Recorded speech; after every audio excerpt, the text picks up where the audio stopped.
في نادي الوداد الرياضي وداد الامه. كيفاش كتشوف الاداء ديال الوداد السي عبد الرحيم منذ بدايه الموسم الى يعني الدوره 26 مع المدرب ماكوينا؟ اش نقول لك، ماكوينا هو مدرب اللي عندي امن بلا بوسيسيون دي بالون، يعني الكره تلعبها من اللور، تلعب الاجنحه الى اخره. جا وكل كان تبشر بالخير بان المدرب اللي دوز واحد 7 سنين مع السان داونز، دونك عنده ان تيتر تنظن واحد اللي عنده من بعد رحيل يعني ما يصابوني. ف لحد الساعه هناك نتائج متذبذبه بكل صراحه، التعادلات، فوز من بعد هزائم مره. فانا كنتكلم كاطار تقني وكودادي، لا ما كاينش نخبيو الشمس والغربال. فعده اشياء يعني توزع فيها الاستقرار التقني ديال الفريق. اولا تغيير الفريق من مقابله الى مقابله، عدم التوقف على طريقه لعب اللي غتساوي المؤهلات البدنيه التقنيه ديال اللاعبين. لان ملي كنهضروا على سيستم دو جو راه خصنا نرجعوا نقولوا ان سيستم راه ما يمكنش تنجح فيه الا هذوك اللاعبين اللي عندك كيتواجبوا مع داك السيستم. ما يمكنش نجيب انا مثلا لا 4 3 3 ولا 3 5 2 ونلعب يعني الهجوم يعني ما نسمح لها البريسينغ او البلوك او ونلعب في نصف الملعب ديال الاخر وانا عندي مشاكل دفاعيه ولاك سونترال ثقيل عندي. اي كره ورا الظهر ديالهم كتسجل عليا ولا كتكون خطا. دونك هنا خصنا نلقى ان سيستم اللي غيتماشى مع فريق الوداد. الوداد على خدمنا فيها 9 سنين. الوداد فيها 4 3 4 3 4 المدافعين. هذه هي الهويه ديال الوداد. الهويه ديالنا. انا راه اخر مقابله يعني هذا لو سيستيم من خلال الكلام ديالك السي عبد الرحيم، دابا هذا لو سيستيم ديال بناء الهجمه المنظمه او ديال لاطاك بلاصي ما غيلائمش الهويه او الطريقه ديال اللاعب او الطريقه ديال هاد اللاعبين الان اللي انتدبوا الوداد. عده لاعبين ما تمشوش مع لو سيستيم، وعده لاعبين غادروا للنادي لانهم ما تمشوش مع لو سيستيم. دونك انا ملي غنجيب شكون المسؤول على اجابه اللاعبين؟ تنظن هو المدرب والرئيس. ملي جبتوا هاد اللاعبين اللي عندهم خصنا نجيب لاعبين اللي غيتماشوا مع لو سيستيم. قبيله قلت لك انا المدرب خصو يكون عنده ان بروجي دو جو. الا عندي ان بروجي دو جو غنجيب اللاعبين اللي غيتماشوا معايا، ما نجيبش اي واحد. دونك هنا كنشوفوا لاعبين برازيليين، سوب سحاريان، مغاربه، يعني تكليدون ديال الفرقه ما بقاتش. فهمتي، ولينا جايبين لاعبين لاك سونترال عندنا في مشكل، ما جبناش مدافعين، جبنا عده لاعبين وسط الميدان، جبنا مهاجمين ونتناسينا راس حربه قار اللي عندهم مستوى عالي. دونك كاين ان مشكل ديال الريكروتمون، هي مشكل دو يعني تقني تاكتيكي. ف سي فري كو الوداد اول عام مع المدرب ولاعبين جدد اللي خصنا نصبروا عليهم، ولكن الوداديه راه كتعرف وداد الرجاء والجيش الدوره 26 والسي عبد الرحيم ديال البطوله. السي عبد الرحيم راه حنا في الدوره 26 العام رساله. التصوير ما غيتقاداش. لا اكثر من هذا، احنا متوعين بكاس العالم.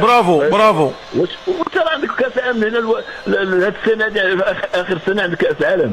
واش تنظن ان بكل احترام واش الفرقه هذه غتلعب كاس العالم مع السيتي والى اخره؟ خصنا نحاولوا نلقاو منظومه تقنيه تكتيكيه اللي غتحمينا ضد اكبر فرق. وابار سي عبد الرحيم ابار دابا باش نلقاو المنظومه ونلقاو واش انت لا مدرب باقي ما لقاش حتى دوك لي 11 حنا في الدوره 26 والتغييرات وكثره التغييرات ولاعب ما كيلعبش من الدوره 8 ولا من الدوره 10 هو بارك كتجي كتقحمو في واحد المقابله كتقتحم في واحد المقابله اللي كتلقاها فيها لو طون جو فيها بزاف الامور. واش هذه طريقه اللي غتقول لك سليمون انت بالفكر ديالك كنعرفوك اطار وطني محنك وبتجربه الكبيره؟ واش هل يعقل بان التغييرات كل مقابله كيتغير فيها 5 4 لعابه، مع العلم حنا كنعرفوا بان الفريق اللي كيفوز لا يتغير؟ تفضل السي عبد الرحيم. هو بحال الجانب بحال كيجرب اللاعبين اللي غيولي عليهم في كاس العالم. تنظن لان كاع لي زونترينور دي موند بحال انسولوتي عنده فرقه ديالو، دياز كيسجل وكيحطو. علاش؟ لان عنده الدماغ ديالو 10 لاعبين. دونك برشلونه نفس الشيء، يعني السيتي نفسي. دونك انت شنو هو عصره اللاعبين في واحد المقابله؟ هو التجانس التقني التكتيكي وفي المنظومه اللي حطيتي لهم. تيدربوا عليها، كيلعبوا بزاف فيها، لان لو جو راه كاين افيك بالون اي سون بالون. انا عندي البالون اوتوماتيكيا التحرك ديال اللاعبين وسط الميدان يجي يكون مهضوم خلال واحد التدريب، خلال واحد خطه معينه، وخلال مقابلات متتابعه. الا جبتي انت مثلا عطر الحق كنعطيه الباس في رجلو ورمو من القلا ما كيبغاش رجلو، كيبغيها قدامه. دونك انا ملي غادي تبدا لي ارمو من الصحه غادي نهز راسي جو بير دو طون، لان دابا ولات سكاني باسي. خصني نقرا الملعب نشوف شكون اللي كاين وناخذ البالون.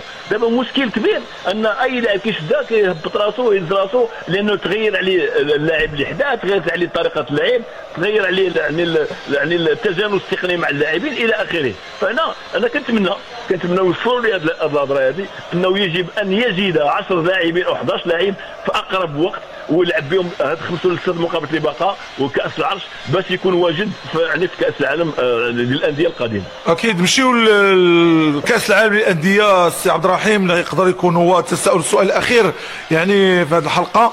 اكيد السي عبد الرحيم كما تكلمتي، المدرب الان مازال ما عطاناش واحد التشكيله مثاليه، او ما عطاناش واحد يعني ارتياح بالنسبه للجماهير الوداديه على ان الفريق يعني اللي غيمشي يمثل المغرب على مستوى كاس العالم.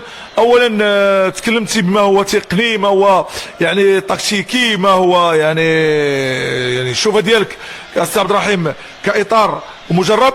شنو هي الحظوظ اللي كتبان لك السي عبد الرحيم في ظل يعني يعني عدم يعني كنقولوا النتائج، ما كاينش ثوابت وما كاينش استقرار على مستوى النتائج؟ عطينا السي عبد الرحيم الحظوظ ديال الوداد والظهور ديالها في كاس العالم للانديه في امريكا. اولا الحظوظ دائما يكون القضيه ليست بعلم مدقق، ما نقولش غادي نخسروا ب 6 7 8 ولا غنمشيو نديروا فيغورون نتصوروا ونجيو. دونك خصنا نمشيو بالفكره. كاين لا موتيفاسيون انترنسيك، هو الحافز الداخلي عند اللاعبين، والخارجي هو اكسترنسيك مع الجمهور ديالنا والقيمه ديال المغرب. وهذا خصنا نمشيو نديروا النتيجه، ولكن خصنا نوجدوا باش نمشيو نلعبوا مقابلات دوليه. انا تنظن على حساب يعني المعارف ديالي ان الوداد ا بوزوان دابا اكشويلمون لا بغات تلعب لا كوب دي موند 2 زاك سونترو او نيفو، وخصهم ان ميليو ريكيبيراتور، لان وسط الميدان اللي عندنا دابا كله كيفكر على يمشي يماركي يشوت، ما كيعرفش ما كيديرش لا ريكيبيراسيون. هاد لي بوست وخصنا افا سونتر اللي كيكونكريتيز، شي واحد افا سونتر اللي غادي نخلصوا بالفلوس وغنجيبوا 4 لي بوست اللي خص الوداد دابا اكشويلمون. ما نتكلموش على زالاتيرو، ما نتكلموش تا هما خاصين، ولكن ما يمكنش تبدل الفرقه كلها. مي اكشويلمون الا بغينا نلعبوا بالنيفو عالي خصنا ونفكروا باننا غنمشيو نديروا واحد التظاهرات. وحنا يلاه درنا السي عبد الرحيم، الوداد يلاه دار انتدابات على المستوى انتدابات الشتويه الاخيره، راه جاب 4 لاعبين ثاني، يعني مازال خصو راه المدرب اللي قال لي حيد لعابه وجاب لعابه اخرى. جوسكا بريزون ما شفنا والو، يعني هادو ماشي في المستوى، بالك ما ظهروا ما عطانوش شي مستوى. ما نقولش المستوى باقي ما شفناهمش، لان اللاعب ما يمكنش النهار الاول يعطيك في لو نيفو يلعب معك في لو نيفو عالي. دونك انا ولكن اللعابه السي عبد الرحيم انا متفق معك، اللعاب اللي كتجيبو في انتقالات الشتويه، حنا راه كنشوفوا انديه كبيره ما كديرش كاع انتدابات الشتويه، تعرف بان الا جبتي شي لاعب خصو يكون لاعب موجود يجي يدخل وتانتيغري ويدخل بسرعه مع الاجواء، يلعب خصو يدخل يلعب. هادشي اللي عارفين حنا في القاعده السي عبد الرحيم. لا بالصفر عندك الحق، لان في الشتويه اصلا تيكون مشكل كبير، لان كتلقى لاعبين عندهم مشاكل وما لاعبينش مع فريقهم ولا ما مخلصينش الى اخره. دونك انت ملي كتجيب واحد اللاعب خصك تدفع فيه فلوس يجي يلعب يلبس المايو، لان درتي واحد البيلون ديال 15 مقابله او 20 مقابله وعرفتي الخصائص ديالك. دونك انت خصك توجد واحد الفريق اللي غادي واحد اللاعب اللي غيجي يدخل في المنظومه ويدير لك لا ديفيرونس. هادشي اللي خصو يكون. مي جبنا لاعبين تنظن ان يمكن جابوا بعض اللاعبين الشباب اللي غيلعبوا في المستقبل. نتناسى ان راه عندنا مشكل كبير وتنركز عليها مع احتراماتي للاعبين اللي كيلعبوا دابا. الا بغينا نلعبوا البلوك او خصنا لاعبين صراع في لا ديفونس. الا بغينا نلعبوا البريسينغ في الميليو تيرون بريسينغ في الاطراف ونلعبوا لا لين في لا لين ديال الملعب، راه خصنا لاعبين اللي يعني كيبان لك بان اللاعبين ديال الدفاع رجل والسرعه. كيبان لك بان استاذ عبد الرحيم يعني من خلال هذه الاهداف اللي تسجلت على الوداد منذ بدايه الموسم، وكانت بالنسبه لي غنقول لك بانه كان دفاع كارثي يعني بكل الارقام ديالو، حنا الارقام اللي كتتكلم كيبان لك بان محور الدفاع هو اللي فيه المشكل او المنظومه الدفاعيه اللي فيها المشكل. طريقه لعب، يعني كنتكلموا على لانيماسيون ديفونسيف، راه ما كاينش على 4 ديفونسيون، راه الفرقه كامله راه خصنا نضغطوا في اول المدافع راه هو الهجوم، خصو يضغط، وشكون اللي كيتبعوه هو الميليو تيران، والدفاع كياخذ على الشيطه اللغه الكرويه، ولكن هذاك الدفاع خصو يكون عنده السرعه، لان هذوك الفريق الاخر ملي كتضغط علاش كيلعب لك الكره الطويله ورا الظهر ديالك. ولا هنا عندنا حنا مشكل في الوداد. دونك اما هو التمركز ديال اللاعبين رجل رجل، او التغطيه او لو غليسمون، الانزلاق عندنا كوتي بالون والى كوفرتور دو كوتي، يعني كاين واحد الخلل في المنظومه التكتيكيه الدفاعيه وكذلك الفرديه.